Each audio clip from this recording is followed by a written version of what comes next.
Il est 7h20 sur Radio J. On a le plaisir d'être avec le président du consistoire israélite. Bonjour Eli Korshia. Bonjour Nicolas. Vous allez bien? Alors en ce dernier jour de 5783, est-ce que vous êtes en forme? Ça va? Il faut être en forme pour finir l'année et être prêt à accueillir la nouvelle dans les meilleures conditions. Et évidemment, je commence par souhaiter une bonne année, une bonne inscription dans le livre de la vie à toutes celles et ceux qui nous écoutent. Alors vous êtes allé, puisque vous avez démarré les fêtes cette semaine, puisque vous êtes allé au cinéma voir le dernier film d'Alexandre Arcadi. Vous nous parlez film et roman graphique ce matin. Un bel événement, d'abord un bel événement cinématographique, mais aussi un bel événement communautaire.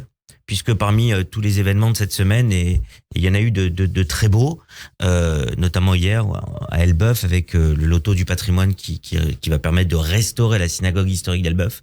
Mais je voulais mettre l'accent sur cette avant-première, grande avant-première, 850 personnes, Nicolas, au cinéma sur les Champs-Élysées, à l'invitation du FSJU, de mes amis du FSJU qui ont remarquablement organisé cela, et de l'ASI, avec mes deux amis présidents des deux, le FSJU, mon ami Ariel Goldman, et l'ASI, mon ami Gilles Taïeb, qui ont organisé d'une main de maître cette avant-première pour Alexandre Arcadi, qui a présenté son dernier film, qui va sortir prochainement, à la mi-novembre, qui s'appelle Le Petit Blond de la Casbah.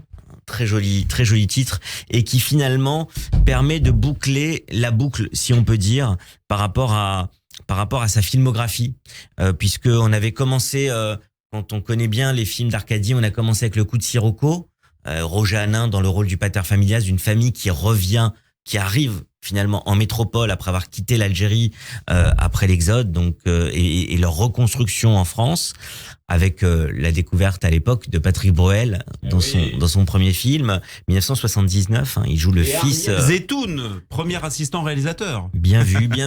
J'étais dans les rôles principaux, mais vous avez raison. Et finalement, ce qui est intéressant ici, c'est que donc près de 35 ans plus tard, Arcadi finalement boucle la filmographie. Ans plus tard, déjà 40 ans. Exactement, oui, vous avez raison. 79, ça passe plus vite que 79, prévu. C'est moi qui me trompe, bien sûr. Vous avez raison, 44 ans plus tard. Ouais.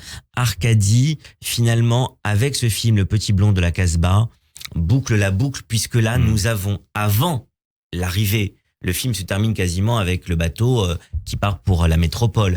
Nous avons ici, l'enfance d'Arcadi. Le Petit Blond dans Le Grand Pardon, c'est son fils qui Exactement. est devenu Alexandre Aja, le Petit Blond avec les bouclettes. Exactement. Grand réalisateur, qui est à Hollywood aujourd'hui. Bien sûr, mais ses deux fils étaient là d'ailleurs. Que ce soit Alexandre Aja, que ce soit Sacha Sparling, on a eu le plaisir de les avoir, ainsi que toute l'équipe du film. Ils sont tous remarquables, franchement. Et moi, si je voulais mettre l'accent vraiment sur une réussite, c'est sur le casting, qui est très bon. Alors, je peux pas citer tout le monde parce que toute l'équipe était là, mais vraiment, je mettrais l'accent sur ceux qui jouent les parents. Les parents il a pas pris le nom d'Arcadi dans le film, du jeune qui s'appelle Lisner. C'est Marie Gillin dans le rôle de la mère, qui joue finalement sa mère avec un vraiment beaucoup de talent, beaucoup d'émotion. Et puis, une découverte pour moi, c'est le comédien allemand Christian Blecker qui joue le rôle du père et qui le joue remarquablement. Franchement, il joue le rôle du père remarquablement, légionnaire qui vient de Hongrie. C'est un rôle magnifique et il le joue très bien. C'est une des très belles surprises du film puisqu'on le connaît évidemment moins en France et il joue très très bien. Donc c'est un beau film que toutes celles et ceux qui nous écoutent découvriront donc à la mi-novembre.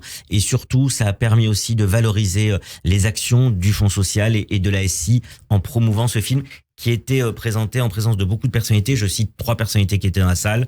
Les 2 anciens premiers ministres qui étaient avec leur épouse, Jean Castex et Manuel Valls, la maire de Paris aussi qui était là.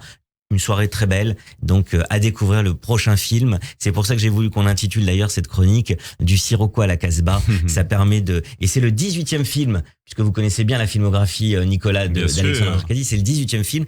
Et comme vous savez que 18, c'est le chiffre qui correspond à Chai en hébreu, à la vie, je trouve que c'était bien de finir comme cela la veille de Rosh Hashanah. Alors, vous êtes venu avec un livre ce matin.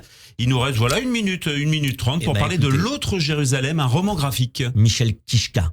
Je pense que beaucoup le connaissent en m'écoutant ce matin, dessinateur de presse qui est devenu dessinateur de bande dessinée roman graphique avec évidemment son premier livre qui a été très très On peut le montrer, relayé. on peut le montrer. Bien sûr. Voilà. Le premier livre de Kishka, c'est Deuxième génération.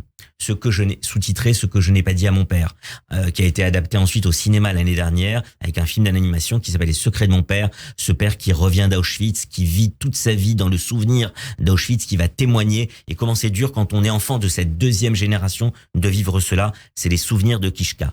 Deuxième livre BD qu'il avait fait en roman graphique, Falafel sauce piquante, qui raconte sa vie en Israël. Et là, c'est le troisième tome de ce triptyque finalement sur son autobiographie en bande dessinée. Michel Kishka nous livre sa vision de Jérusalem, lui le juif laïque, qui n'est pas religieux, lui le juif de gauche, qui est resté avec ses idéaux de gauche, eh bien il nous parle de cette autre Jérusalem qui est la sienne, et c'est une déclaration d'amour aussi, avec la critique, le ton de Kishka, c'est une vraie déclaration d'amour de Michel Kishka à sa ville, qu'il habite depuis près de 50 ans, puisque dès qu'il a été majeur, il est parti habiter en Israël. Donc il faut absolument lire l'autre Jérusalem de Michel Kishka.